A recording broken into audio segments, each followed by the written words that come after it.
കലാകാരന്മാർക്കെതിരെ RSS BJP നേതൃത്വം സ്വീകരിക്കുന്ന നിലപാട് ചോദ്യം ചെയ്യണമെന്ന് സന്ദീപ് വാര്യർ ആവശ്യപ്പെട്ട് രംഗത്ത് വരികയുണ്ടായി. ഒറ്റ ദിവസം കൊണ്ട് മാത്രം 3 കലാകാരന്മാരെ അവർ രാജ്യദ്രോഹികളായി പ്രഖ്യാപിക്കുകയും ചെയ്തു. എന്താണ് ശരിക്കും വേടൻ ചെയ്ത തെറ്റെന്ന് അദ്ദേഹം ചോദിക്കുകയും ചെയ്യുകയുണ്ടായി. മോഹൻലാലിനും അഖിൽമാരാർക്കുമെതിരെ സംഘപരിവാർ നേതൃത്വം നിലപാടെടുക്കുന്നതിനെയും അദ്ദേഹം രൂക്ഷമായി തന്നെ വിമർശിച്ചു. രാജ്യദ്രോഹികൾ എന്ന കലാകാരന്മാരെ മുദ്ര കുത്തുമ്പോൾ യഥാർത്ഥത്തിൽ സാംസ്കാരിക കേരളം എന്തുകൊണ്ട് മൗനികളാകുന്നു എന്ന ചോദ്യമാണ് സന്ദീപ് വാര്യർ ഉന്നയിക്കുന്ന പ്രധാന കാര്യം. രാഷ്ട്രീയം പറയുന്ന യുവതീ-യുവാക്കൾക്കും ചിന്തിക്കുന്നവർക്കും RSS എതിരാണെന്നും അദ്ദേഹം ചൂണ്ടിക്കാട്ടി. ഒറ്റക്കെട്ടായി മലയാളികൾ BJPയെയും RSSനെയും തള്ളിക്കളയണമെന്ന ആവശ്യവും അദ്ദേഹം ഉന്നയിച്ചു.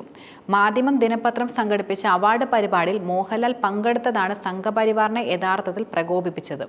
മാത്രമല്ല വേടന്റെ പാട്ടുകൾക്കെതിരെയും അവർ രംഗത്ത് വന്നിരുന്നു. മാത്രമല്ല പിന്നോക്ക വിഭാഗത്തിന്റെ അവസ്ഥ വിവരിക്കുന്ന വേടന്റെ പാട്ടുകൾ യുവതലമുറയിൽ വലിയ ആവേശമാണ് യഥാർത്ഥത്തിൽ സൃഷ്ടിക്കുന്നത്. വേടന്റെ പരിപാടികളിൽ എത്തുന്നവരിൽ ഭൂരിഭാഗം പുതുതലമുറയിൽ ഉൾപ്പെടുന്നവർ കൂടിയാണ്. ഇന്ത്യ-പാകിസ്ഥാൻ സംഘർഷത്തെക്കുറിച്ച് അഭിപ്രായം പറഞ്ഞതായിരുന്നു അഖിൽമാരാറിനെ വിമർശിക്കാനുള്ള പ്രധാന കാരണം. അദ്ദേഹം തന്റെ നിലപാടിൽ ഉറച്ചു തന്നെ നിന്നു. അദ്ദേഹം ചോദ്യങ്ങൾ ആവർത്തിക്കുകയും ചെയ്യുകയാണ്. എമ്പുരാൻ സിനിമ ഇറങ്ങിയ ശേഷമായിരുന്നു മോഹൻലാലിനെതിരെ തീവ്ര വലതുപക്ഷം പ്രത്യക്ഷമായി കൂടുതലും രംഗത്ത് വന്നിരുന്നത്. പ്രത്യേക അജണ്ടയുടെ ഭാഗമായി നിർമ്മിക്കുന്ന സിനിമകളാണിതെന്നും സംഘപരിവാർ പ്രവർത്തകർ ശക്തമായി തന്നെ കുറ്റപ്പെടുത്തുകയും ചെയ്തു. ഈ സാഹചര്യത്തിന്റെ അടിസ്ഥാനത്തിലാണ് 3 കലാകാരന്മാർക്കെതിരെയും വിമർശനം വലിയ രീതിയിൽ ഉയർന്നിരിക്കുന്നത്. ഇതാണ് സന്ദീപ് വാര്യർ കൂടുതലും ചോദ്യം ചെയ്യുന്നത്. മാത്രമല്ല ഒരു ദിവസം കൊണ്ട് കേരളത്തിലെ BJP RSS നേതൃത്വം രാജ്യദ്രോഹികളായി പ്രഖ്യാപിച്ചു. അതും 3 കലാകാരന്മാരെ: വേടൻ, അഖിൽമാരാർ, മോഹൻലാൽ. എന്താണ് ശരിക്കും വേടൻ ചെയ്ത രാജ്യദ്രോഹം? ജാതിവേർക്കും മറ്റും എതിരായ നിലപാട് ശക്തമായ വരികളിലൂടെ യുവാക്കൾക്കിടയിൽ വേടൻ എത്തിക്കുകയാണ് ചെയ്തത്. അവരത് ഏറ്റെടുക്കുകയും ചെയ്തു. സംഘപരിവാറിന് അത് ഒരിക്കലും സഹിച്ചില്ല. സ്വാഭാവികമായും ഇഷ്ടമല്ലാത്തവരെ രാജ്യദ്രോഹികളായി പ്രഖ്യാപിക്കുന്ന ചടങ്ങിൽ വെച്ച് വേടനെയും അവർ രാജ്യദ്രോഹിയായി പ്രഖ്യാപിക്കുകയായിരുന്നു. രണ്ടാമത്തെ ആള് അഖിൽമാരാരാണ്. തൻ്റെതായ അഭിപ്രായങ്ങൾ വെട്ടിത്തുറന്ന് പറയുന്ന യുവ കലാകാരൻ കൂടിയാണ് അദ്ദേഹം. ആരെയും ഭയക്കാത്ത പ്രകൃതമുള്ള അഖിൽമാരാർ കേന്ദ്ര സർക്കാരിന് മറുപടി പറയാൻ ബുദ്ധിമുട്ടുള്ളതും പക്ഷേ രാജ്യത്തെ ജനങ്ങളെ അറിയാൻ ആഗ്രഹിക്കുന്നതുമായ ചില ചോദ്യങ്ങളാണ് ശരിക്കും ഉന്നയിച്ചത്.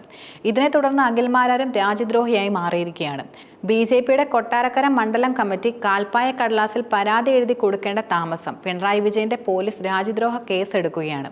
മൂന്നാമത് മോഹൻലാലാണ്. മലയാളികളുടെ പ്രിയപ്പെട്ട ലാലേട്ടൻ മാധ്യമം പത്രത്തിന്റെ ഒരു അവാർഡ് ദാന ചടങ്ങിൽ പങ്കെടുത്തതായിരുന്നു രാജ്യദ്രോഹിയായി പ്രഖ്യാപിക്കാനുള്ള കാരണം. അതും RSSന്റെ ഔദ്യോഗിക മുഖപത്രം തന്നെയാണ് മോഹൻലാലിനെയും രാജ്യദ്രോഹിയാക്കി മാറ്റിയത്.